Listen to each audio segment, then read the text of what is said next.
കാസർഗോഡ് വാട്സാപ്പിലൂടെ മുത്തലാഖ് ചൊല്ലിയ പരാതിയിൽ ഭർത്താവിനെതിരെ പോലീസ് കേസെടുത്തു. നെല്ലിക്കട്ട സ്വദേശി അബ്ദുൾ റസാഖിനെതിരെയാണ് നടപടി. മുസ്ലിം സ്ത്രീ വിവാഹ സംരക്ഷണ നിയമപ്രകാരമാണ് കേസ്.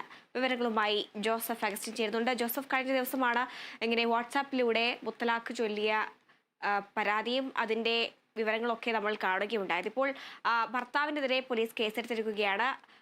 എന്തൊക്കെയാണ് വിശദാംശം?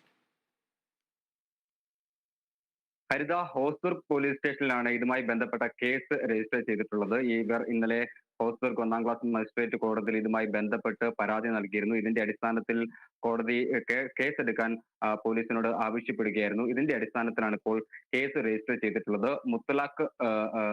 മുത്തലാഖ് ചെല്ലിയതുമായി ബന്ധപ്പെട്ടുള്ള കേസും അതുപോലെ തന്നെ ഗാർഹിക പീഡന വകുപ്പും ഇതിൽ ഉൾപ്പെടുത്തിയിട്ടുണ്ട്. എന്തായാലും കഴിഞ്ഞ വെള്ളിയാഴ്ചയാണ് ഇത്തരത്തിൽ വാട്സപ്പിലൂടെ മൊഴി ചൊല്ലി മുത്തലാഖ് ചൊല്ലി ബന്ധം വേർപിരിഞ്ഞതായി നെല്ലിക്കട്ട സ്വദേശിയായിട്ടുള്ള അബ്ദുൾ റസാഖ് ഭാര്യയായിട്ടുള്ള കല്ലുരാബി സ്വദേശിയെ അറിയിച്ചത്. ഇതിനെ തുടർന്ന് ഇവർ പരാതിയുമായി പോകുന്ന സാഹചര്യമാണ് ഉണ്ടായത്. ആദ്യഘട്ടത്തിൽ പോലീസ് ഇതുമായി ബന്ധപ്പെട്ട് കേസെടുക്കാൻ തയ്യാറായിരുന്നില്ല എന്നുള്ള ഒരു ആരോപണവുമുണ്ട്. അതിനുശേഷമാണ് ഇത്തരത്തിൽ ഇവർ കോടതിയെ സമീപിച്ചത്. കോടതിയുടെ പ്രത്യേക നിർദ്ദേശപ്രകാരമാണ് കേസ് രജിസ്റ്റർ ചെയ്തിട്ടുള്ളത്. എത്രയും വേഗം തുടർ നടപടികൾ സ്വീകരിക്കുമെന്നാണ് ബന്ധപ്പെട്ട അധികാരികൾ അറിയിച്ചിട്ടുള്ളത്. എന്തായാലും നമുക്കറിയാവുന്ന പോലെ 2019 ഈ മുത്തലാഖ് നിർത്തലാക്കി കേന്ദ്ര സർക്കാർ ഉത്തരവ് ഇറക്കിയിട്ടുള്ളതാണ്. അത്തരത്തിൽ മുത്തലാഖ് ചെല്ലുന്നത് പോലും ഇത്തരത്തിൽ പാടുള്ളതല്ല. അതിനിടയിലാണ് ഇത്തരത്തിൽ വാട്സപ്പിലൂടെ മുത്തലാഖ് ചെല്ലിയത് ഏറെ വിവാദമായത്.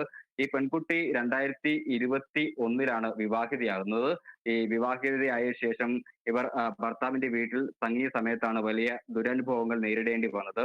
സ്ത്രീധനം കുറഞ്ഞതിന്റെ പേരിൽ നിരന്തരമായ അവഹേളനങ്ങൾ ഉണ്ടായി എന്നാണ് ഈ പരാതിയിൽ പ്രധാനമായും ഊന്നിക്കാണിക്കുന്നത്. മാത്രവുമല്ല, ഭർത്താവിന്റെ അമ്മയ്ക്കും സഹോദരിമാർക്കും ബാപ്പയുടെ സഹോദരന്മാർക്കുമെതിരെയാണ് ഗുരുതരമായിട്ടുള്ള ആരോപണങ്ങൾ ഈ യുവതി ഉന്നയിക്കുന്നത്. മാത്രവുമല്ല, ഇവർ പറയുന്ന മറ്റൊരു പ്രധാനപ്പെട്ട കാര്യം, ഈ സ്വർണം വിറ്റ് ഈ 12 ലക്ഷം രൂപയോളം ഇവർക്ക് നൽകിയതായും ഇത് തങ്ങളിൽ നിന്ന് വഞ്ചിച്ച് നേടിയെടുത്തതായിട്ടുമാണ് ഈ പരാതിയിൽ പറയുന്നുള്ളത്. എന്തായാലും കേസ് രജിസ്റ്റർ ചെയ്തു. അതിനുശേഷം വളരെ പെട്ടെന്ന് തന്നെ നടപടി ഉണ്ടായിരിക്കുന്നു എന്നുള്ളതാണ് ഏറ്റവും പ്രധാനപ്പെട്ടത്. ആദ്യഘട്ടത്തിൽ പോലീസിനോട് ചോദിച്ചപ്പോൾ ഈ പോലീസ് പറഞ്ഞത്, ഈ ഒരു പ്രാഥമിക അന്വേഷണത്തിൽ ഇവർ കുറ്റക്കാരാണെന്ന് കണ്ടെത്തിയെങ്കിൽ മാത്രമേ കേസ് രജിസ്റ്റർ ചെയ്യാൻ സാധിക്കുകയുള്ളൂ എന്നുള്ള നിലപാടാണ് ആദ്യഘട്ടത്തിൽ പോലീസ് സ്വീകരിച്ചത്. അതിനുശേഷമാണ് ഇവർ ഹോസ്ദുർഗ് കോടതിയെ സമീപിച്ചത്. കോടതിയുടെ പ്രത്യേക നിർദ്ദേശപ്രകാരമാണ് ഇത്തരത്തിൽ അടിയന്തരമായ നടപടി സ്വീകരിക്കണമെന്ന് ആവശ്യപ്പെട്ട് വന്നത്. ഈ കേരള വിഷൻ നമ്മളാണ് ഈ വാർത്ത ആദ്യം ബ്രേക്ക് ചെയ്തത്. അതിനുശേഷം വളരെ പെട്ടെന്ന് തന്നെ ഇതുമായി ബന്ധപ്പെട്ട നടപടികൾ പുരോഗമിച്ചു. എത്രയും വേഗം ഈ കോടതി ഈ വിഷയത്തിൽ ഇടപെട്ടു. പോലീസിനോട് കർശന നിർദ്ദേശം നൽകിയിരിക്കുകയാണ്.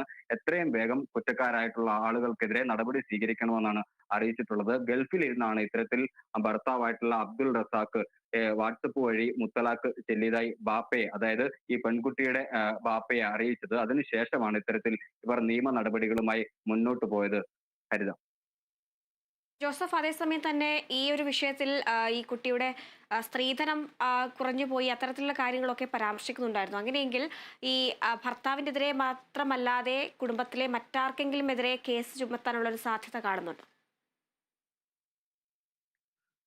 ഹരിത, ഈ 2021 ഇവരുടെ വിവാഹം കഴിഞ്ഞത്. ഈ ഇൻസ്റ്റഗ്രാം വഴിയാണ് ഇവർ പരിചയപ്പെടുന്നത്. അതിനുശേഷം അബ്ദുൾ റസാഖിന്റെ കുടുംബം ഈ വീട്ടുകാരുമായി നടത്തിയ ചർച്ചയിലാണ് ഇത്തരത്തിൽ വിവാഹത്തിന് സമ്മതം അരുളിയത്. ഈ വിവാഹ സമ്മത ഘട്ടത്തിൽ ഈ കുടുംബം ആവശ്യപ്പെട്ടത് 50 പവൻ സ്ത്രീധനമായി നൽകണമെന്നാണ്. പക്ഷേ നിർധനായ കുടുംബത്തിന് ഇത്രയും തുക നൽകാൻ സാധ്യമല്ല എന്ന് ആദ്യഘട്ടത്തിൽ തന്നെ ഈ പെൺകുട്ടിയുടെ പിതാവ് പറഞ്ഞതാണ്, ബന്ധുക്കളും പറഞ്ഞതാണ്. അതിനുശേഷം 20 പവനോളം ഈ വീട്ടുകാർ ഈ പെൺകുട്ടിക്ക് സമ്മാനമായി നൽകുകയുണ്ടായി. ഇതിനുശേഷം ഭർത്തൃ വീട്ടിലെത്തിയപ്പോൾ ആ മാതാവ്, അതായത് മാതാവ് വലിയ രീതിയിലുള്ള ആക്ഷേപമാണ് ഉന്നയിച്ചത്.